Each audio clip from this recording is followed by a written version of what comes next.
Saber Direito desta semana, as aulas são sobre Direito Processual Civil. O professor Rodrigo Neri vai abordar os conceitos básicos dos recursos aos tribunais superiores. Dentre eles, os recursos ordinário e especial, extraordinário e agravo em recurso especial ou extraordinário. Está no ar a aula 3.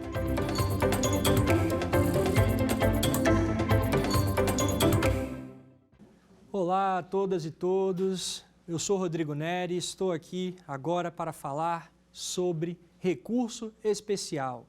Lembrando a vocês o seguinte, este curso, essa aula de hoje, ela é uma aula que pertence a um curso que é o curso de recursos aos tribunais superiores. Então já foi analisado o recurso ordinário, agora será analisado o recurso especial. Nas próximas aulas serão analisados o recurso extraordinário e os agravos em recurso especial e extraordinário. A tônica da aula é a seguinte, o centro da aula é o seguinte, são os recursos que levam a questão dos tribunais da origem, no processo civil, até os tribunais superiores. Por isso que recursos aos tribunais superiores. E como eu fiz na aula anterior, na qual falei de recurso ordinário, nós vamos falar sobre um recurso hoje muito especial. E pedindo desculpas aqui pelo trocadilho, que é o recurso especial. Recurso especial. Esse será o tema da aula de hoje. Iniciando aqui nosso estudo sobre o recurso especial, falaremos sobre as características principais do recurso, procedimentos, juízo de admissibilidade, requisitos e tudo mais. O primeiro ponto que eu queria falar com vocês é o seguinte, pessoal. A natureza jurídica do recurso especial. Antes, quando analisamos o recurso ordinário, até como o próprio nome já adianta, nós falamos de um recurso ordinário. É um recurso que tem a finalidade de obter o rejulgamento da causa. Agora, nós vamos falar de um recurso excepcional, ou, como a classificação feita antigamente, recurso extraordinário. É um recurso gênero extraordinário, é uma espécie do gênero recurso extraordinário, é o recurso especial. Também temos outra espécie do gênero recurso extraordinário, que é o recurso extraordinário. Mas para não confundir, como eu adverti em outras aulas, nós falamos em recursos extraordinários ou excepcionais. E fica mais fácil para não confundir o gênero, que é o recurso excepcional, com a espécie, que é o recurso extraordinário. Mas aqui o recurso que será estudado é o recurso especial. E qual é a finalidade do recurso especial?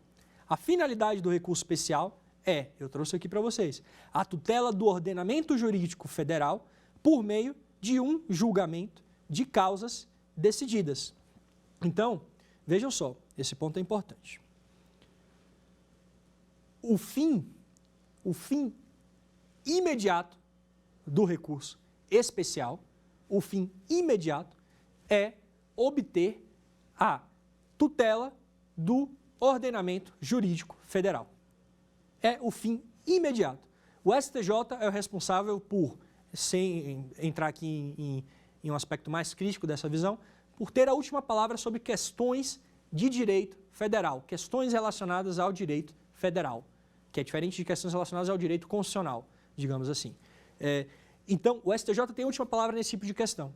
E a finalidade imediata, ou seja, direta do recurso especial, é resguardar a tutela, possibilitar uma tutela do ordenamento jurídico federal em razão de eventuais violações estabelecidas por acórdãos dos tribunais regionais ou estaduais. Então, é um recurso que tem a finalidade imediata de tutelar o ordenamento jurídico federal. Só que a gente não pode, e é importante destacar isso, a gente não pode esquecer o seguinte, embora a finalidade imediata seja a tutela do ordenamento jurídico federal, o recurso especial, tal como o recurso extraordinário, ele tem como finalidade imediata obter o rejulgamento da causa. Isso é importantíssimo. É importantíssimo. Nós vamos adentrar nisso mais à frente. Só que eu já adianto para vocês o seguinte, o objetivo imediato do recurso especial, tal como o recurso extraordinário, é obter o rejulgamento da causa. O recorrente no recurso especial, ele quer que a sua causa seja rejulgada.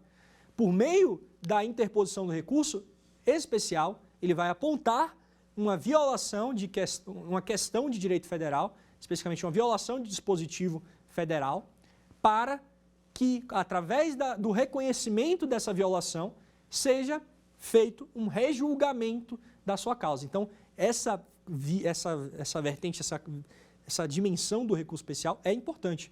Não podemos ignorar que o recurso especial visa também ao rejulgamento da causa, não somente a tutela do ordenamento jurídico federal. Agora, pessoal, vamos falar de um ponto muito importante, que é justamente a atuação do STJ em relação a questões de fato.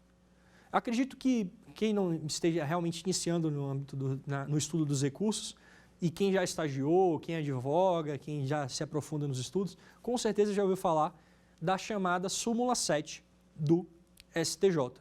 A súmula 7 tem a seguinte redação: a pretensão de simples reexame de prova não enseja recurso especial. Pois bem, como se trata aqui de um estudo que visa trazer conhecimentos de forma didática, mas também de forma aprofundada, crítica, é importante, quando falamos de recurso especial, nós também falarmos da maneira como o STJ atua e como deve ser considerada a atuação do STJ no âmbito de determinadas questões que são trazidas ao recurso especial. E é nesse ponto que primeiro temos que falar o seguinte: existe na doutrina, está se consolidando essa ideia, e há muito até relatada por grandes autores, de um mito de se distinguir fato e direito. Alguns autores afirmam que o recurso especial somente serviria para analisar questões de direito. Não serviria, então, para analisar questões de fato. Mas o que seria uma questão de direito e o que seria uma questão de fato? Uma questão de direito é aquela questão, nessa distinção que eu entendo que é criticável, é uma questão na qual a solução jurídica é a que se discute. A solução jurídica é determinado fato. Por sua vez, a questão de fato é aquela questão na qual o que se discute é a ocorrência ou não do fato. Discute-se se ocorreu ou não o fato.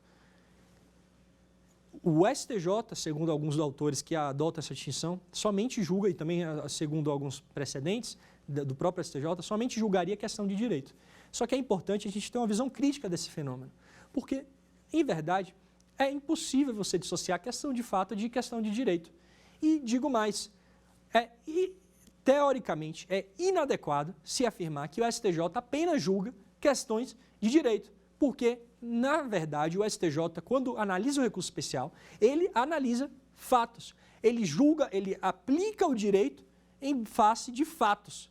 Isso se cogitarmos a distinção entre fato e direito, que, na verdade, fato e direito são duas realidades indissociáveis. Então, se considera, eu particularmente considero um equívoco se afirmar que o STJ apenas julga questões de direito. O STJ analisa fatos para decidir. A diferença é que ele não verifica, de certa forma, ao menos de forma tradicional, mas ele tem um mecanismo para decidir sobre fatos ocorridos, mas ele não vai verificar uma prova para confirmar se determinado fato ocorreu ou não. Isso não é da preocupação do STJ. Mas o STJ verifica de forma informal se o fato realmente é incontroverso, e se for incontroverso, for positivado no acórdão recorrido, ele julga, analisando esse arcabouço fático. Então, o STJ analisa fatos em recurso especial. E é equivocado dizer que o STJ não analisa fatos e só analisa questões de direito. Primeiro, porque fato e direito, em sua essência, não se distinguem. Segundo, porque, de fato, o STJ analisa questões de fato. Ele julga, por meio do reconhecimento de violação ou não, ele julga o caso concreto. O recurso especial tem como fim imediato o rejulgamento da causa. Então, é uma observação que tem que ser feita, pessoal. É apenas aqui trazendo uma observação crítica que deve ser considerada por aqueles que estudam o fenômeno decisório no Superior Tribunal de Justiça. É por isso que eu trouxe aqui para vocês, tive o cuidado de trazer aqui para vocês o enunciado da súmula 7, que fala o seguinte: o enunciado: a pretensão de simples reexame de prova não enseja recurso especial. Do enunciado normativo da súmula 7, nós temos que entender o seguinte: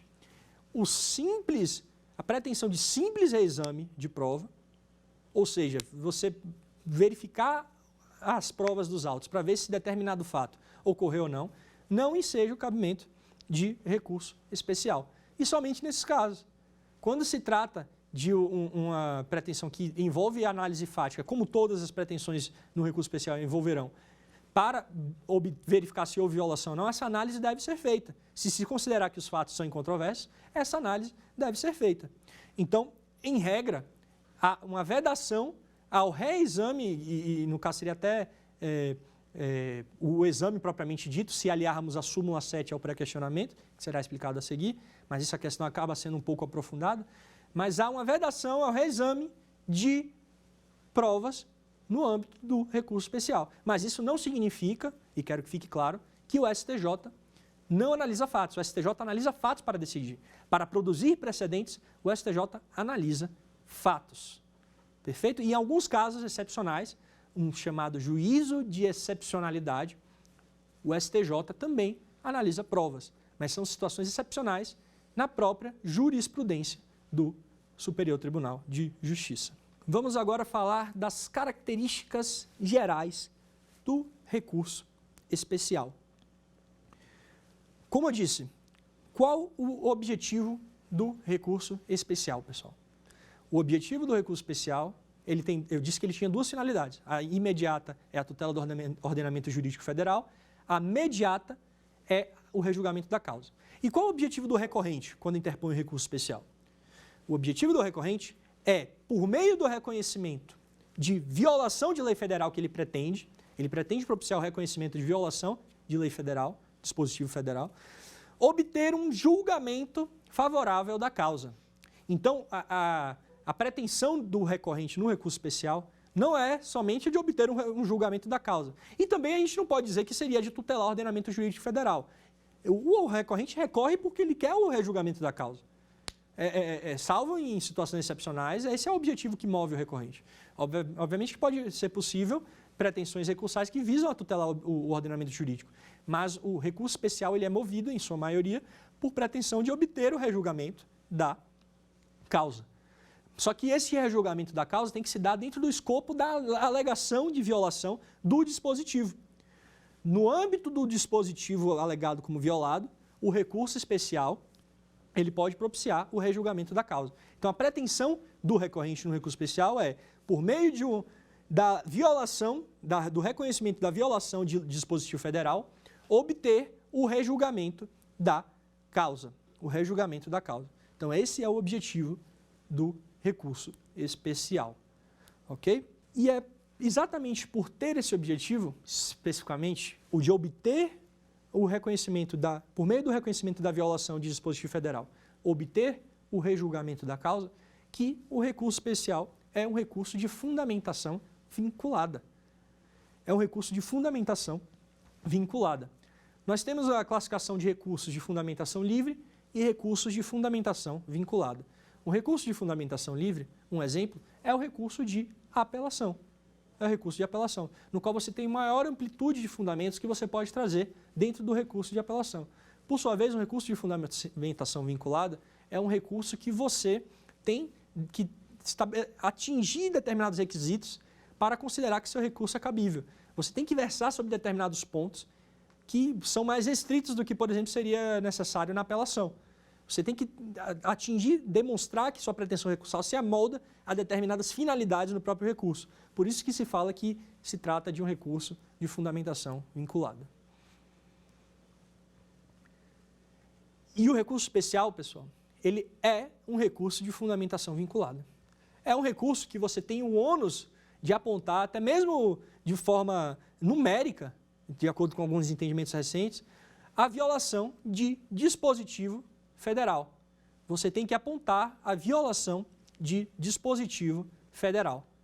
Então, na fundamentação, você tem o ônus de construir um argumento que, voltado ao reconhecimento de violação de dispositivo federal, você conseguirá uma decisão apta a acarretar o rejulgamento da causa. Você conseguirá uma decisão de rejulgamento da causa. Então, o recurso especial, ele tem essa fundamentação vinculada, que é a de justamente, esse é um exemplo, demonstrar que houve uma violação de dispositivo federal e focar sua fundamentação nessa demonstração de violação, para que, por meio do reconhecimento dessa violação, deve ocorrer primeiro, ocorrer o rejulgamento da causa.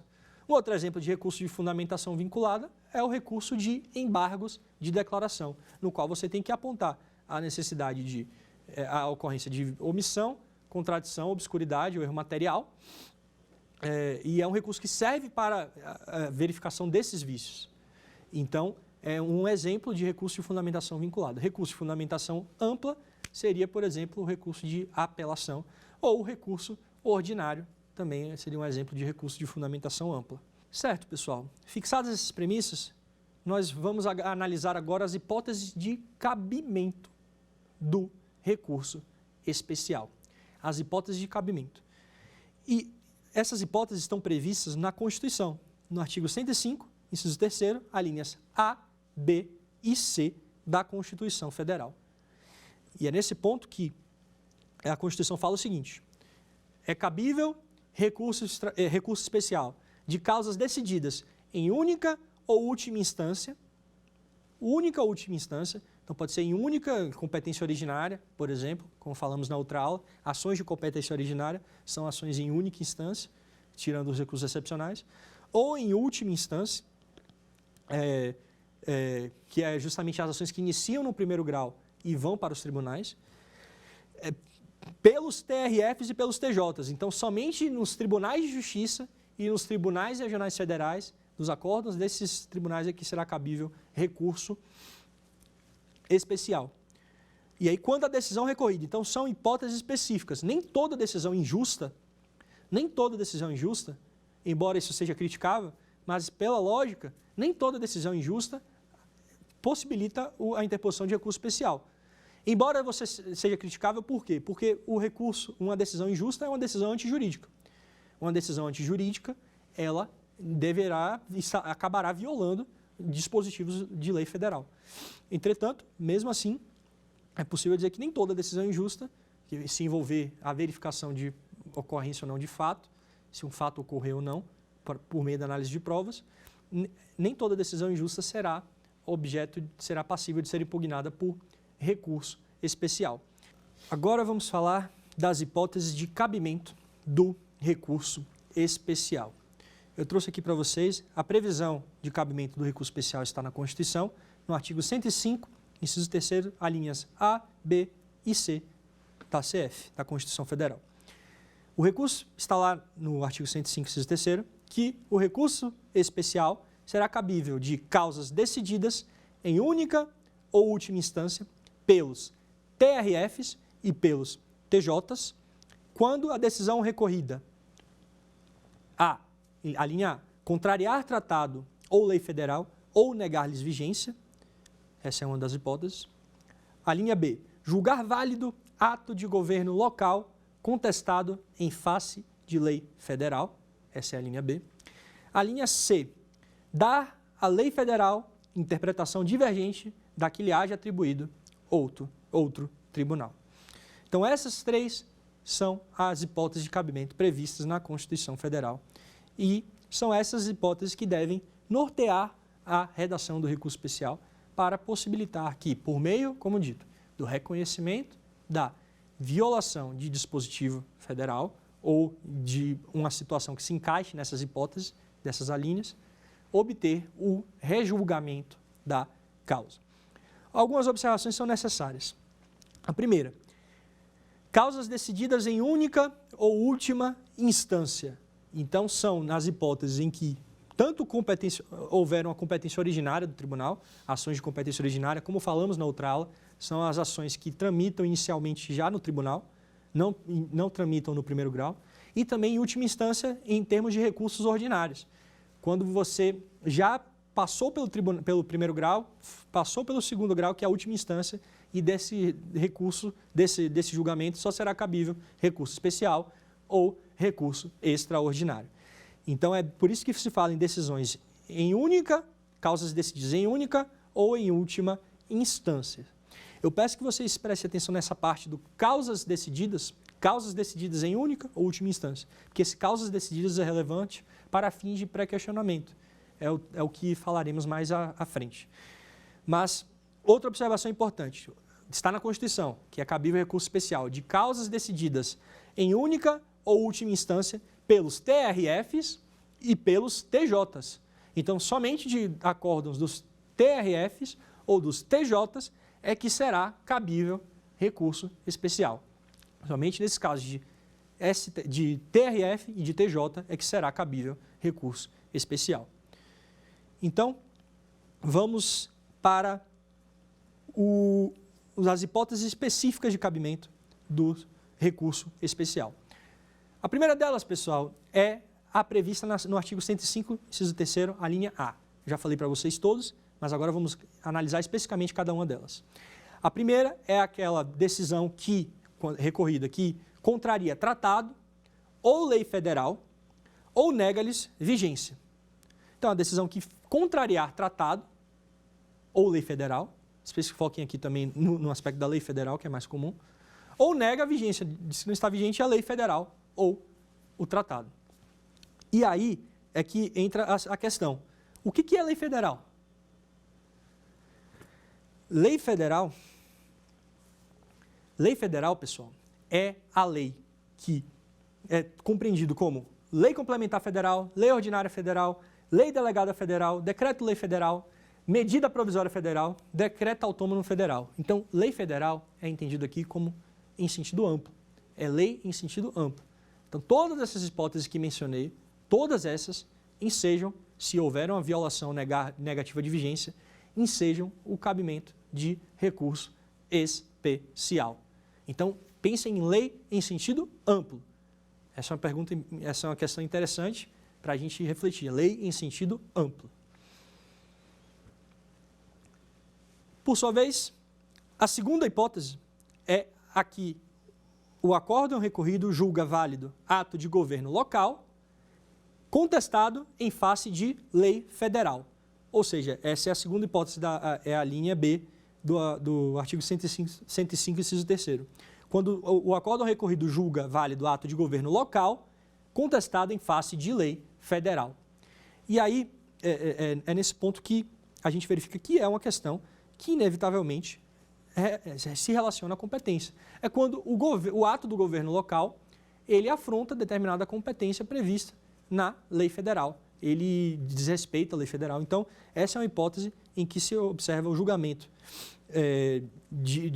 consideração de um ato de governo local como válido, mesmo quando ele foi contestado em face de lei federal. E aí o STJ vai analisar se essa decisão está correta ou não. Então, é uma previsão feita na Constituição para o cabimento do recurso especial.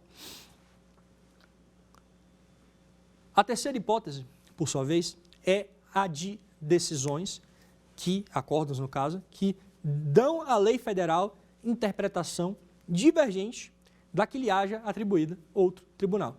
Então, isso até, de certa forma, evidencia uma das finalidades do STJ, que é atuar como uma corte de precedentes. Antigamente se entendia, e alguns doutrinadores defendem isso ainda, que o STJ seria uma corte de uniformização. Mas hoje tem se entendido, grandes autores, professor Daniel Mitidiero, professor Luiz Guilherme Marinoni, defendem o perfil do STJ como uma corte de precedentes, que é diferente de uma corte de uniformização de jurisprudência. Essa previsão na Constituição, inevitavelmente, nos remete à ideia de o STJ como uma corte de uniformização, que serviria para uniformizar a jurisprudência, que é justamente isso, quando um tribunal dá a uma lei federal a interpretação divergente da que lhe haja atribuído outro tribunal. Então, o Tribunal A, ele interpretando a lei federal, ele chegou a uma seguinte conclusão. E o Tribunal B, ele interpretando a lei federal, ele chegou a uma outra conclusão. E nós sabemos que há uma grande distinção entre norma e texto legal. A norma é o produto da interpretação do texto legal. A norma é o produto da interpretação do texto legal. Vou repetir para deixar enfático. O texto legal em si, ele não é a norma. Ele é o objeto que será interpretado para dar origem a um produto que é a norma, que é o fruto da interpretação. Então, a norma é o produto da interpretação do texto legal. E é nesse sentido que é possível surgirem duas normas como produto de interpretação distintas, em razão de interpretações distintas do mesmo texto legal. E quem vai solucionar essa questão é o próprio Superior Tribunal de Justiça, responsável por, ainda que criticava essa visão, dar a última palavra sobre questões federais no direito brasileiro. Então, o STJ, ele, teoricamente, terá que analisar essa questão para verificar qual interpretação do texto legal é correta, se é do Tribunal A ou do Tribunal B, em situações de grande similitude fática. Então, se o Tribunal A decide de uma forma contrária, com base no mesmo texto legal, e o Tribunal B decide de uma forma diversa, com base também no mesmo texto legal, o STJ será cabível de uma dessas decisões recurso especial, alegando essa divergência, e o STJ irá analisar para justamente verificar qual que é a interpretação que deve prevalecer, ou até mesmo se for uma interpretação nova, uma terceira interpretação. Entendo que é plenamente possível também. E aí, nessa questão, é importante 2 pontos que eu vou falar para vocês. O primeiro ponto é o seguinte: no recurso especial, o recorrente terá o ônus de fazer o chamado cotejo analítico do acórdão divergente e do acórdão que foi recorrido, do acórdão paradigma e do acórdão que foi recorrido. É necessário que seja feito um cotejo analítico. Mas o que é isso? É você ter que analisar os fundamentos do acórdão do outro tribunal que você quer usar como paradigma e que divergiu do acórdão que você está recorrendo. Então, você tem que analisar os fundamentos e realizar um cotejo analítico no próprio recurso especial para evidenciar que houve essa divergência, de modo a propiciar que o STJ conheça do seu recurso. Se não fizer o cotejo analítico, não será possível conhecer o recurso, porque é um ônus do recorrente realizar esse cotejo analítico. E outro ponto a se observar, pessoal, é o seguinte: é necessário que sejam tribunais diversos.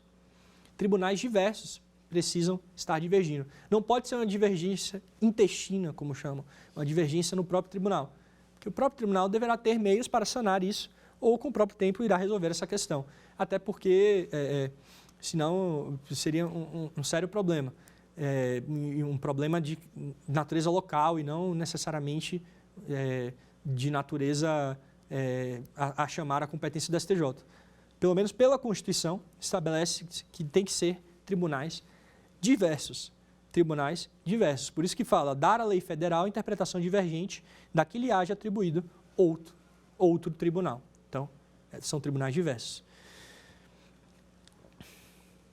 Então, pessoal, são essas 3 hipóteses de cabimento do recurso especial. A primeira hipótese, quando a decisão recorrida ou acórdão recorrido contrariar tratado ou lei federal ou negar-lhes vigência. Então, quando houver afronta a tratado ou lei federal ou negativa de vigência desses tratados, lembrando-se que lei federal em sentido amplo, será cabível recurso especial. A segunda hipótese é quando houver o julgamento de um ato de governo local válido em face de lei federal, quando contestado em face de lei federal. Nesse caso, havendo essa decisão nesse sentido, é possível a interposição de recurso especial para que o STJ analise essa questão e verifique se a interpretação está correta ou não. E, por fim, a terceira hipótese é a na qual o tribunal recorrido deu interpretação diversa sobre determinado dispositivo de lei federal, diversa de outro tribunal. E, nesse caso, precisa ser um outro tribunal distinto, né? Não pode ser do mesmo tribunal, precisam ser tribunais distintos, e é necessário que seja feito o cotejo analítico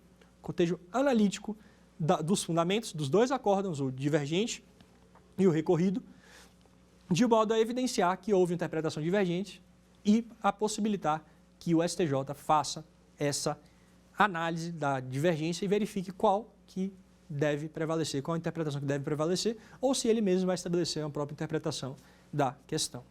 Pessoal, estabelecidas então as hipóteses de cabimento do recurso especial, nós fizemos análise da previsão constitucional e falamos todas as 3 hipóteses, as 3 alíneas do 105, inciso 3º da Constituição. Nós vamos falar agora de um tema de fundamental importância, tanto para o recurso especial quanto para o recurso extraordinário. E me refiro aqui ao tema pré-questionamento. Exatamente, falei rápido, é pré-questionamento. Nós, na aula introdutória deste curso, que é, apenas para repetir, recursos aos tribunais superiores, na aula introdutória deste curso, nós falamos sobre pré-questionamento, explicamos, mas para você que ligou a televisão agora, ligou o celular agora, entrou nessa transmissão agora e somente está acompanhando a partir da aula de recurso especial, eu vou explicar novamente o que é pré-questionamento, para evitar qualquer problema de compreensão do que será dito. O pré-questionamento, pessoal, é a exigência de manifestação decisória sobre determinada questão. O pré-questionamento, ele é um requisito do recurso especial. Por quê? Porque o pré-questionamento, ele é, embora o nome dê a entender que pré-questionamento seja algo que tenha que ter sido questionado previamente, ele é a exigência de uma decisão sobre determinada questão.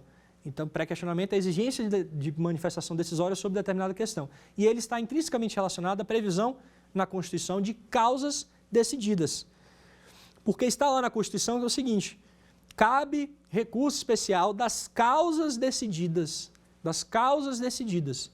Então, para que seja cabível recurso especial, é necessário, e está previsto na Constituição, pelo menos essa interpretação que se faz, embora seja passível de críticas, essa interpretação que se faz, é necessário que tenha havido causas decididas. E causa decidida é justamente pré-questionamento. É a manifestação decisória sobre determinada questão. Porque se uma determinada questão que é impugnada no recurso especial não foi objeto de pré-questionamento, ou seja, não foi objeto de manifestação decisória, nesse caso, não terá havido o requisito causa decidida. Não terá sido preenchido o requisito causa decidida, de modo a não ser possível se falar, então, em pré-questionamento. Então, para fixar aqui para vocês, pré-questionamento é a manifestação decisória a respeito de determinada questão. Não é somente a decisão sobre a causa, mas precisa estar a questão, especificamente a tese de violação, relacionada à violação, ter sido objeto de manifestação decisória no tribunal da origem. Então, precisa ter tido precisa ter tido uma manifestação do tribunal da origem sobre determinada questão que está sendo objeto de impugnação, que faz parte do mérito do recurso especial. E esse pré-questionamento, ele pode ser, como eu disse, ele é uma manifestação decisória sobre determinada questão, mas também é possível considerar o pré-questionamento, em algumas hipóteses, como uma presunção dessa manifestação. Por quê? Porque há a figura do pré-questionamento ficto, no qual não há manifestação, mas há uma presunção de manifestação em razão da oposição de embargos de declaração. O tribunal não se manifestou sobre determinada questão, você quer interpor recurso especial, mas você precisa que ele se manifeste para que esteja preenchido o requisito do causa decidida. Então, com a finalidade de preencher esse requisito, obter essa manifestação, fazer com que a questão seja pré-questionada, você opõe embargos de declaração.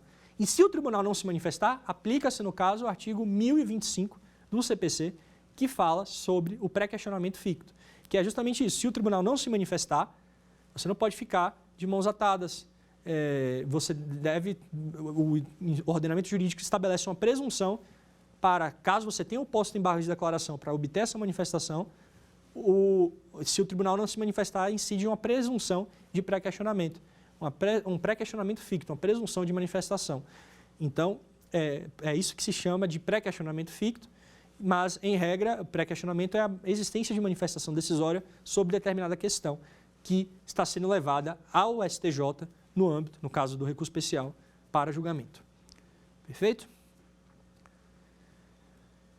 É importante destacar uma questão fundamental. O pré-questionamento, ele ocorre mesmo, ele deve ocorrer, e conforme entendimentos recentes do STJ, embora isso seja também objeto de divergência doutrinária e também jurisprudencial, possível você encontrar julgados que falam sobre outras coisas, sobre uma tese divergente dessa. O pré-questionamento, ele precisa ocorrer até mesmo em questões de ordem pública. Questões de ordem pública, pessoal, são aquelas questões que podem ser conhecidas de ofício pelo julgador.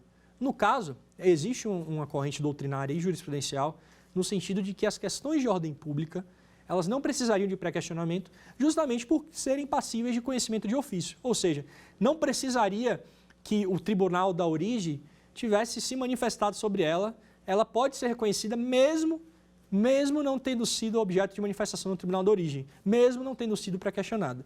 Só que esse entendimento, está sendo, de certa forma, refutado pela própria jurisprudência do STJ, no sentido de que as questões de ordem pública também precisam ter sido objeto de manifestação na origem, também precisam ter sido pré-questionadas. Então, se elas não foram pré-questionadas, seja por manifestação da decisão do tribunal de origem, seja pela maneira ficta, por meio da oposição de embargo de declaração, essa questão não poderá ser alegada no recurso especial, porque, como está na Constituição, existem causas decididas para que seja cabível o recurso especial. E a ausência de manifestação sobre a questão impede que essa questão seja considerada como decidida. Então, até mesmo questões de ordem pública, pessoal, até mesmo questões de ordem pública precisam ter sido pré-questionadas, ao menos conforme o entendimento existente até então. É possível que isso mude, espera-se que isso mude, mas atualmente a jurisprudência tem caminhado nesse sentido de que somente questões pré-questionadas é que podem ser analisadas, incluindo questões de ordem pública. Elas precisam ser pré-questionadas. Então vejam a importância do pré-questionamento.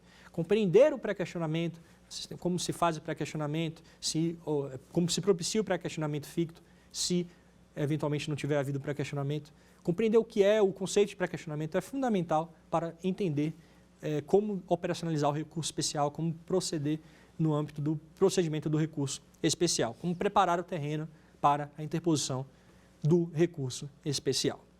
Superada, então, a questão do pré-questionamento, que é de fundamental importância para a compreensão da sistemática do recurso especial, é um requisito exigido para a interposição do recurso especial, em razão de uma interpretação feita com base na Constituição, destacando-se que é uma interpretação jurisprudencial e consolidada doutrinariamente também, mas é uma interpretação que tem esses contornos que passei para vocês. Então, superando essa questão, nós vamos analisar agora o juízo de admissibilidade do recurso especial.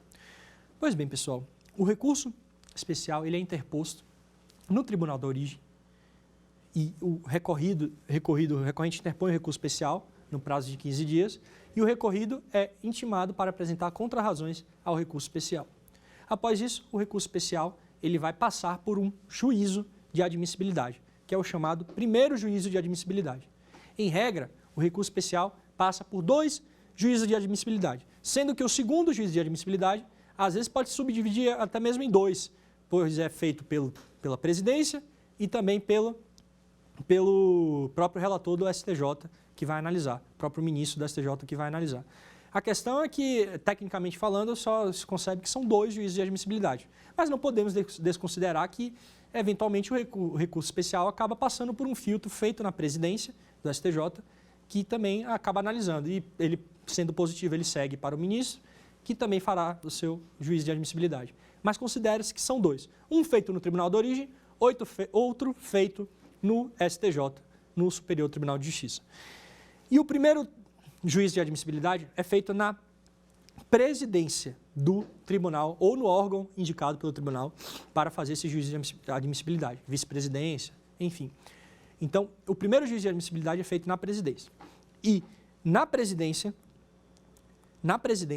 é possível acontecer o seguinte: ou o recurso tem o seu segmento negado, ou o recurso é inadmitido. Então, são 2 hipóteses. A primeira hipótese, segmento negado, é importante distinguir, nós falaremos disso depois no estudo dos agravos, em recurso especial extraordinário. A primeira hipótese é relacionada a precedentes. Embora haja uma discussão sobre o que seria precedente no direito brasileiro, para facilitar, abstraindo aqui a análise crítica, é a hipótese com base em entendimentos de precedentes, em entendimentos estabelecidos pelas cortes de precedentes, que possibilitam os recursos que estejam em contradição, que estejam contrariando esses entendimentos de precedentes, repetitivos, é o exemplo do recurso especial. Esse recurso terá sua negativa de segmento, seu segmento negado. É uma negativa de segmento. E o que isso distingue da inadmissão do recurso? Enquanto a negativa de segmento é uma análise da luz da tese do recurso contra o precedente, a inadmissão do recurso é uma análise dos requisitos processuais do recurso. E qual é a relevância dessa distinção? É que a negativa de segmento, quando o recurso tem o seu segmento negado, em razão de, por exemplo, ser contrário a precedente de repetitivo, embora isso seja criticável dizer que seja um precedente por ser repetitivo, recurso que teve o segmento negado, a decisão que nega esse segmento será impugnável por recurso de agravo interno. O recurso de agravo interno é a decisão que impugna a negativa de segmento dos recursos excepcionais.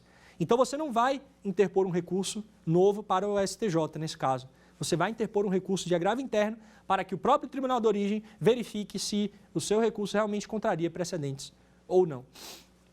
Já, por sua vez, a inadmissão, como disse, está relacionada à análise dos requisitos processuais do recurso.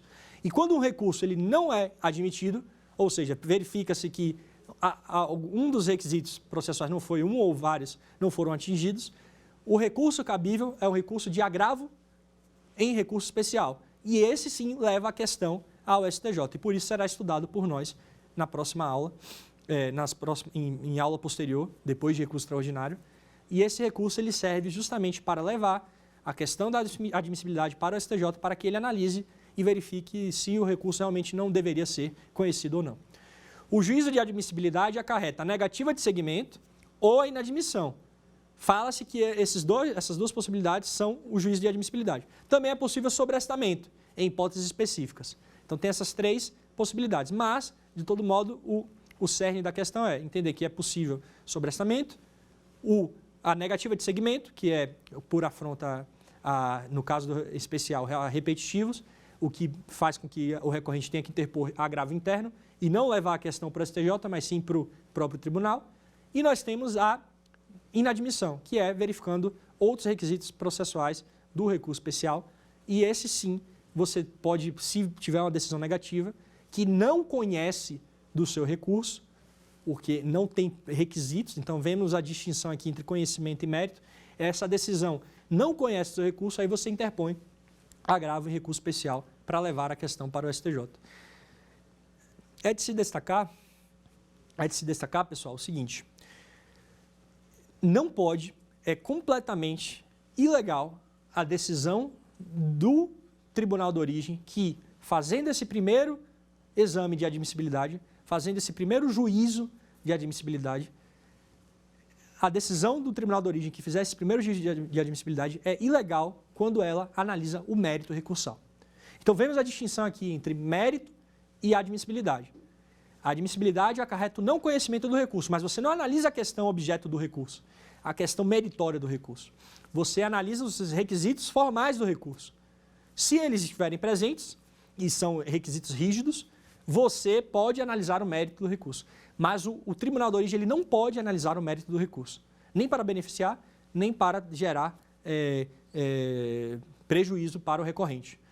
E às vezes acontece de um Tribunal da Origem analisar o mérito do recurso e vendo que esse recurso não tem probabilidade de provimento, já dizer que o recurso é improcedente, deve ser negado o provimento ao recurso. Nesse caso, é uma decisão ilegal, porque quem é competente para analisar o mérito recursal é o STJ, no recurso especial. Então, uma grande discussão sobre se o juízo feito na negativa de segmento, ou na análise de segmento ou não do recurso, ele é um juízo meritório. E eu entendo que sim, embora isso seja controverso, eu entendo que sim, uma análise meritória do recurso, porque se analisa as razões do recurso para ver se ela está em conformidade com o entendimento da Corte Superior a respeito da matéria positivada em repetitivos. Então, se ela não estiver em conformidade, você nega segmento, mas na prática você está dizendo que a pretensão é improcedente. A pretensão é improcedente de plano. Embora não seja isso que constará na decisão, a gente tem que analisar a natureza jurídica, ou melhor, o caráter jurídico do que está acontecendo. E na prática, em termos de sua essência, essa é uma análise meritória. Embora isso seja questionável, tenha divergências na doutrina. Então, pessoal, é importante essa distinção entre conhecimento e mérito, tendo em vista que o Tribunal de Origem não pode analisar, não pode adentrar no mérito do recurso. Ele se restringe somente à análise dos requisitos de admissibilidade, requisitos formais do recurso, salvo nessa hipótese de negativa de segmento, que é talvez uma falha do sistema, que possibilita uma análise, ainda que em status assertionis, mas é uma análise meritória, conforme entendo. Embora deva destacar que essa é uma posição controvertida, não é unânime na doutrina isso daí. Agora, tendo sido superado o primeiro juízo de admissibilidade, como eu falei, são dois. O primeiro juízo de admissibilidade é feito no tribunal da origem. O segundo juízo de admissibilidade, é feito no STJ. Tendo sido superado, o recurso foi interposto, o recurso especial foi interposto. Teve o juízo de admissibilidade, teve o juízo de admissibilidade positivo. Se esse recurso teve um juízo de admissibilidade positivo, é quase um trava-língua, né? Se ele teve esse juízo positivo, o recurso ele vai subir para o STJ e ter um outro juízo de admissibilidade, que pode ser fracionado, pode ser feito pela presidência e depois pelo relator, pode ser feito somente pelo relator. Mas ele terá um novo juízo de admissibilidade e o STJ não está submetido ao juízo de admissibilidade do primeiro grau. O STJ não está submetido a esse juízo. Por fim, pessoal, um ponto que eu queria trazer para vocês é com relação à relevância no recurso especial. Nós tivemos uma modificação oriunda da Emenda Constitucional número 125 de 2022, que estabeleceu que a relevância, ela, após a regulamentação em lei, será exigida para a interposição do recurso especial. Mas o que é relevância? Até então não sabemos o que é relevância. Talvez quando você esteja assistindo esse vídeo já tenha sido regulamentada a lei sobre relevância. Mas no momento não se sabe o que é relevância. Então eu tenho que trazer aqui apenas o que temos, alguns indícios de relevância e como é a sistemática estabelecida na Constituição. Ainda não foi editada uma lei estabelecendo o que é relevância. E é nesse sentido que surge a pergunta, o que é relevância? Relevância é um conceito que ainda aguarda a definição. A Constituição não estabeleceu o que é relevância. Mas o professor Daniel Mitidiero, em um livro publicado sobre relevância, já destacou que relevância deve ter relação com a unidade do direito. Deve ter relação com o objetivo do STJ, que é de estabelecer a unidade do direito. Então, a relevância tem relação intrínseca com essa noção de unidade do direito. Só que, como disse, a lei ordinária que vai estabelecer esse conceito da relevância, conforme a própria Constituição estabeleceu. E o que eu quero que vocês percebam aqui nesse momento é o seguinte: foi estabelecido pela Constituição uma presunção de relevância. Essa presunção ela é relativa em relação a todas as causas. Todas as causas, em tese, possuem presunção de relevância. E, segundo a Constituição, essa presunção de relevância só pode ser afastada em razão de 2/3 da manifestação dos membros do órgão competente para o julgamento. Então, somente com a manifestação de 2/3 dos membros do órgão competente para o julgamento é que a relevância poderá ser afastada pelo STJ. Mas, em tese, há uma presunção relativa, portanto, de relevância. Só que não há só presunções relativas. A regra é a presunção relativa, mas tem situações que a própria Constituição ressalvou que são hipóteses em que deve ter relevância. Embora isso seja controvertido, e nós temos aqui, por exemplo, o professor Mitidiero defendendo que essas hipóteses de presunção não seriam absolutas, presunção absoluta de relevância, seriam apenas um sinal amarelo, nas palavras do Mitidiero, um indício de relevância, o professor Araquém de Assis, por sua vez, em obra sobre o tema, fala que seriam hipóteses de presunção de relevância, sim, que evitariam o juízo discricionário do órgão julgador. De todo modo, essas hipóteses que se consideram como presunção de absoluta de relevância, ou um forte indício de relevância, na teoria de professor Mitidiero, são as seguintes: as de ações penais, ações de improbidade administrativa, ações cujo valor da causa ultrapasse 500 salários mínimos, ações que possam gerar inelegibilidade, hipóteses em que o acórdão recorrido contrariar jurisprudência dominante do STJ e outras hipóteses previstas em lei. Então, fica a dúvida, essas hipóteses são de presunção absoluta ou de apenas um forte indício de relevância, mas no caso concreto, questões específicas terão que ser verificadas para ver se tem relevância ou não. Fica essa dúvida e só o tempo, no geral, a própria jurisprudência do STJ se consolidará a respeito dessa questão. Então, pessoal, com essas palavras que eu termino a parte expositiva da aula. Nós falamos sobre recurso especial e falamos sobre alguns aspectos do procedimento do recurso especial e, a partir de agora, nós vamos para o quiz. Primeira questão. O recurso especial é julgado pelo... Aí tem que completar a frase. Letra A, magistrado de primeiro grau. Letra B, Superior Tribunal de Justiça Desportiva. Letra C, Superior Tribunal de Justiça. Letra D, nenhuma das respostas acima. Pois bem, vamos para a resposta? A resposta correta é a letra C, Superior Tribunal de Justiça. O recurso especial é julgado pelo Superior Tribunal de Justiça. Não pode o Tribunal de Origem realizar julgamento, a presidência não pode realizar julgamento do recurso especial, nem o órgão que foi recorrido. Somente o Superior Tribunal de Justiça que pode realizar o julgamento, fazer a análise meritória do recurso especial. Nós temos aquela situação que é, de certa forma, uma zona de penumbra, não sabemos se é mérito, se não é, essa questão da negativa de seguimento. Mas, em tese, somente o Superior Tribunal de Justiça pode fazer a análise meritória do recurso especial. Então, o magistrado de primeiro grau não pode, o Superior Tribunal de Justiça Desportiva também não pode, e nenhuma das respostas acima também está equivocada, porque a resposta correta é Superior Tribunal de Justiça.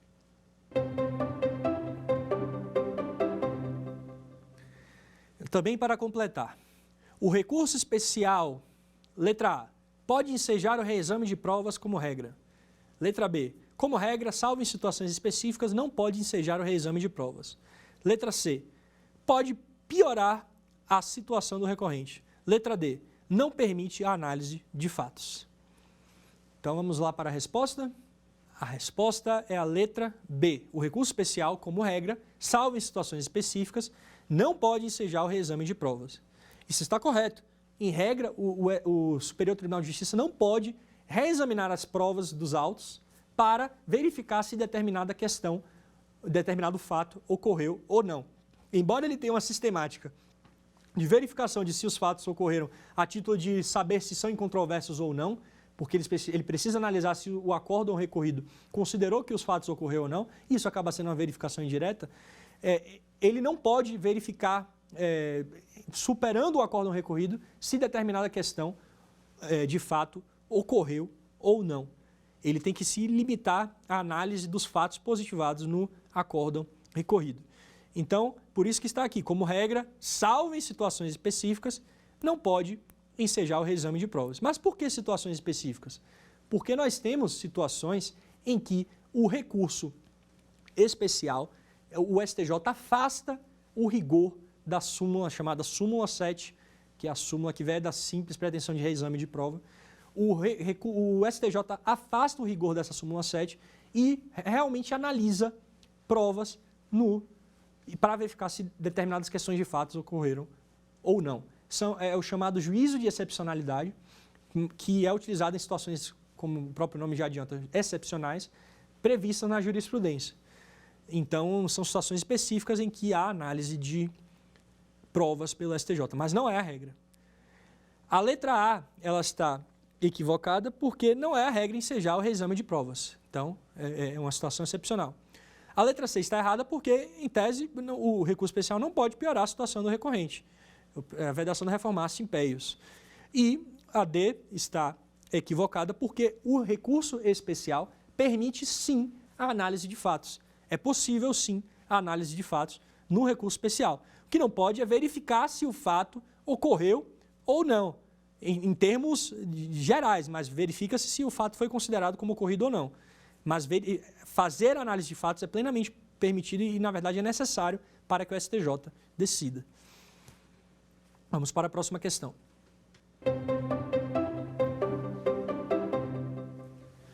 Também para completar, o recurso especial, letra A, é um recurso que tem o mesmo efeito devolutivo que a apelação. Letra B, é um recurso excepcional, que visa a tutela de ordenamento jurídico federal. Letra C, é um recurso cuja finalidade principal é o rejulgamento da causa.